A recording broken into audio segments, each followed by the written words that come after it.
Bonjour tout le monde, on se retrouve aujourd'hui pour une nouvelle vidéo qui se déroulera du coup en partie chez mes parents puisque pour l'instant j'y suis. Ce sera une journée dans mon assiette. Donc pour le petit déjeuner je n'ai rien pris, je me suis levée trop tard et je vais voir ensuite pour le déjeuner ce que l'on prépare. Bon déjà j'ai mis Didier en mission cassage de noix pour une des recettes et moi je pense que je vais préparer une tarte. Alors je vais préparer une tarte à l'aubergine avec des aubergines qui ont été données à ma mère par quelqu'un qui en avait dans son jardin. Et je vais faire cuire des lentilles, donc 250 g de lentilles.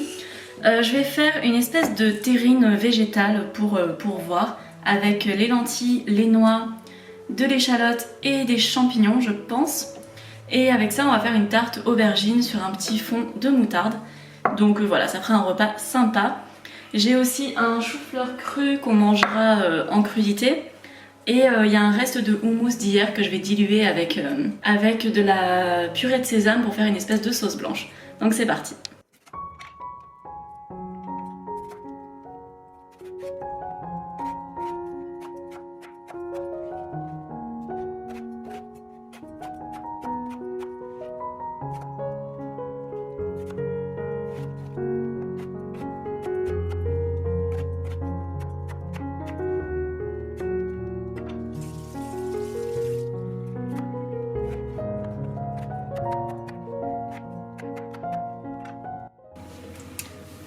Alors, bon je me baisse comme ça, on me voit. Là je vais faire revenir les aubergines avec de l'huile d'olive. Et après, donc je vais bien les faire revenir. Après je préparerai ma pâte à tarte. Ouf, je me baisse beaucoup. Voilà.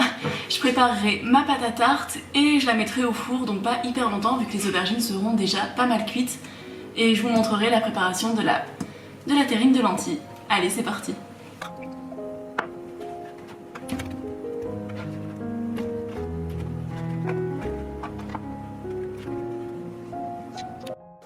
Alors je vais ramasser du thym et du romarin pour mettre dans mes aubergines. Donc je vais prendre plutôt celles qui sont en hauteur parce qu'il y a quand même pas mal d'animaux qui passent dans le jardin. Donc on va éviter de prendre celles qui ont été contaminées avec du pipi.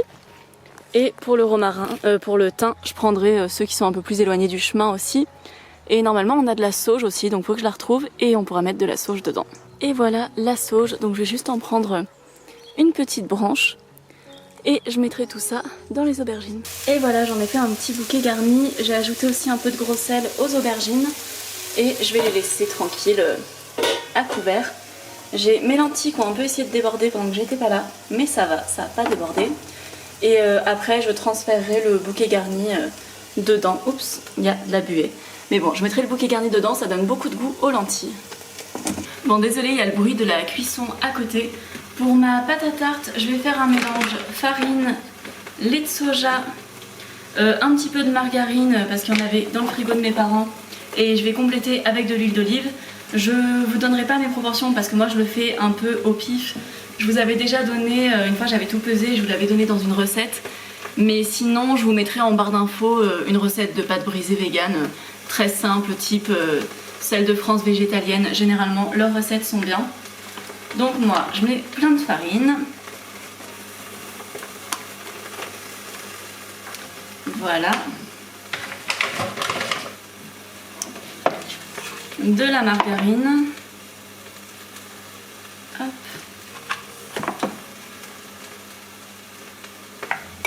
J'ajoute de l'huile d'olive.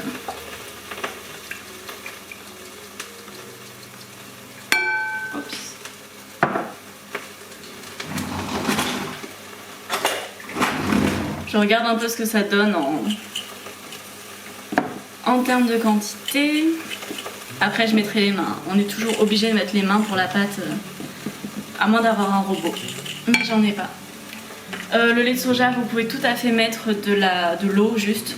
C'est juste que j'avais envie que ma pâte soit un peu plus, je sais pas, moelleuse. Et je trouve que le soja ou l'avoine, ça donne toujours un petit côté moelleux à la pâte. Mais on fait comme on veut. On peut très bien faire une pâte à tarte de crise avec farine, huile la moins chère possible et de l'eau et du sel. Je vais mettre un petit peu de sel. Voilà. probablement rajouter un peu de farine aussi. Enfin bref, vous voyez, moi je fais un peu au pif tout le long. Mais en général, c'est toujours bon à la fin. Donc ça va.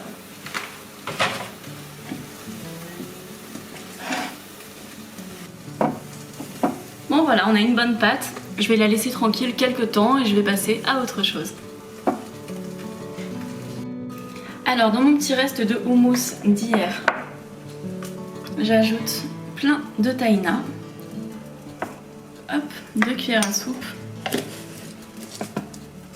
J'ajoute du citron.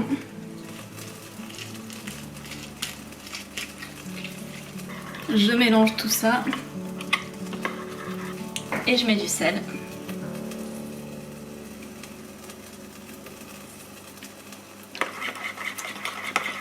Et voilà, ça donne une sauce trop bonne pour tremper des trucs. Ça permet de réutiliser le reste de houmous. On va le faire sans houmous, juste avec de la purée de sésame, de l'eau et du citron. Et c'est très très bon. Du coup, j'ai étalé la pâte dans un plat qui va au four et je vais la mettre environ 10-15 minutes toute seule, juste pour qu'elle soit un peu moins molle. Ensuite, il y a Didier qui a, comment ça s'appelle, décortiqué les noix. Donc elles sont ici. Là, il coupe les champignons pour la terrine. Et les lentilles sont prêtes. Alors j'ai disposé les aubergines sur la pâte à tarte sur laquelle j'avais mis un petit peu de moutarde. J'ai recouvert avec un peu de crème de soja, du sel et de la levure maltée. Et ça je vais l'enfourner pour même pas 20 minutes. En fait je crois que ça va pas être long. On verra, je vous dirai après. Et ici j'ai mes champignons avec 2 échalotes et 2 petites gousses d'ail. J'ai tout coupé grossièrement puisque dans tous les cas tout va être mixé dans la terrine ensuite. Alors j'ai coupé le chou-fleur qui est avec la petite sauce, j'arrête pas d'en manger, c'est trop bon.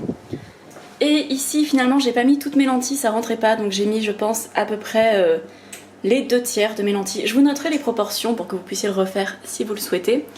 J'ai ajouté un petit peu de moutarde et j'ai mélangé avec ma poêlée de champignons, échalotes, ail. J'ai fait toaster les noix, j'ai tout mélangé et là je vais mixer. Et voilà pour notre repas. Donc finalement la tarte a cuit 20 minutes. On a les choux-fleurs crus avec la petite sauce, les terrines végétales, donc ça m'a donné 3 petits contenants. Donc on va manger lui à midi, peut-être un petit peu de celui-ci. Et lui on ira l'offrir aux parents de mon copain. Donc là c'est pas stérilisé mais vous pouvez stériliser les bocaux si vous voulez. Et dans ce cas-là les conserver ensuite dans votre cellier ou dans vos placards, ça peut être pratique. Donc c'est parti pour notre repas, on va se régaler. Avec ce qui restait de lentilles, j'ai fait un petit gratin avec de la purée de patates douces qui restait d'hier. Et par-dessus j'ai mis du fromage végétal, comme ça mes parents ont un repas tout prêt pour ce soir ou demain midi, enfin comme ils veulent. Et ça évite de gâcher, parce que souvent les gens ne savent pas trop quoi faire avec les restes. Du coup j'accommode tout, je fais un petit repas, et comme ça c'est pratique, il n'y a plus qu'à mettre au four, et en 15 minutes c'est prêt. Alors, petit update, on est le lendemain midi. Hier soir, on est rentré super tard à cause des transports en commun. Et du coup, en arrivant, j'avais juste pas la foi de filmer toute une recette. On a simplement mangé de la polenta avec une petite poêlée de légumes que je vous ai posté en story sur Instagram. D'ailleurs, n'hésitez pas à me suivre sur Instagram, vous avez plein de mes petites actus quotidiennes. Et pour le déjeuner du coup du lendemain midi, on va faire comme si on était la veille au soir. Je vais faire le tofu saté que j'avais prévu de faire hier soir. Je vous avais promis que je vous montrerai la recette. Donc il vous faut du tofu comme ceci. Tofu si possible traditionnel qui est bien meilleur que le tofu de supermarché, ça n'a rien à voir. Le tofu traditionnel que vous trouvez dans les épiceries asiatiques est absolument délicieux et moins cher. Ensuite les légumes que vous voulez. Moi j'ai un oignon, une carotte jaune qui traîne dans mon frigo, un demi brocoli. Donc on va mettre ça comme légumes et vous mettez ce que vous voulez. Tout ce qui est de saison, si c'est en été, vous mettez courgettes, poivrons, aubergines. L'hiver, vous pouvez mettre de la courge, des carottes, des oignons, des épinards, ce que vous voulez. Ensuite, j'utilise du lait de coco, j'utiliserai la moitié de la petite boîte. On peut mettre de la crème de soja, mais c'est quand même meilleur avec du lait de coco. Et bien entendu, de la poudre de saté. Donc on peut faire son saté soi-même, c'est un mélange d'ail, de cacahuètes, de piment, de sel.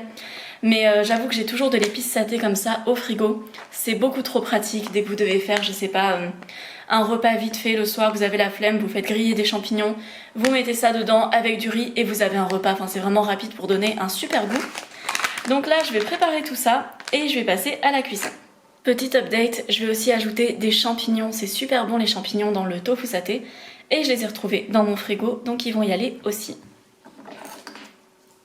Avec un bloc de tofu, vous avez entre 2 et 4 portions selon combien vous en mangez, donc il fait 500 grammes.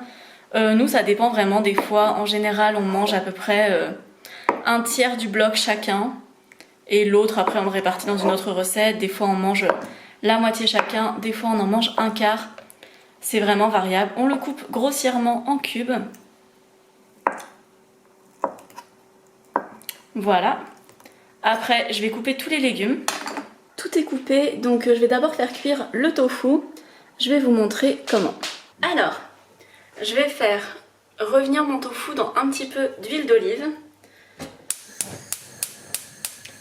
Voilà. J'ajoute le tofu dedans. Je fais cuire mon tofu à part, c'est pas obligé. On peut tout à fait le faire cuire dedans, mais je trouve qu'il sera moins grillé.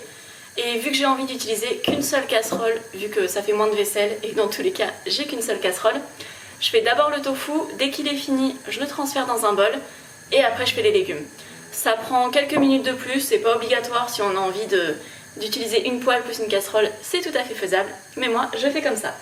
Donc je fais revenir le tofu dans l'huile d'olive et j'ajoute du saté dessus, donc l'équivalent d'une cuillère à soupe. Voilà. Je viens remuer tout ça pour que chaque partie du tofu ait des épices dessus. Et je viendrai le remuer encore quelques petites fois, sachant que dès qu'il sera bien grillé, j'ajouterai de la sauce soja pour le déglacer. J'ajoute la sauce soja.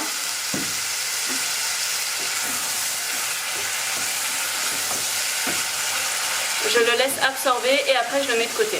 Pour les légumes, on part sur la même base. J'ai mis un peu d'huile d'olive, je mets les légumes. J'ajoute du saté, l'équivalent d'une cuillère aussi, une cuillère à soupe. Voilà. J'allume le feu et je vais laisser cuire ça comme ça en remuant de temps en temps et je vais couvrir. Une fois que tous mes légumes sont à peu près cuits, à part le brocoli, j'ajoute un petit peu d'eau et la moitié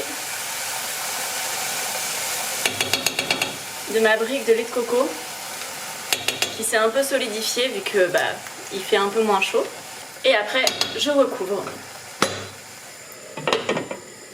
Et là on laisse ça tranquille pendant environ 10 minutes et après c'est prêt. Et voilà le résultat. Donc là les champignons rendent l'ensemble un peu plus marron. Normalement la sauce est un petit peu plus orangée. On a le tofu qui est là. Et je vais accompagner du reste de polenta d'hier. Donc c'est une polenta ultra crémeuse à l'huile de tomate séchée. Donc c'est assez étrange avec du tofu saté. Mais il n'y a pas de raison que ça ne soit pas bon. Normalement j'accompagne plutôt avec du riz. Mais je préfère finir les restes. Et voilà, on obtient un plat ultra bon. J'ai goûté la polenta avec la sauce du saté. C'est super bon, ça va très bien ensemble. Donc c'est tout pour notre repas et c'est tout du coup pour cette vidéo. J'espère qu'elle vous aura plu. Même si c'était pas une journée parfaitement dans le bon ordre des choses. Mais c'était quand même une journée de repas on va dire. Et voilà, on se retrouve très vite pour de nouvelles vidéos. N'hésitez pas à vous abonner, à commenter, à liker. Et je vous fais de gros bisous. Ciao ciao.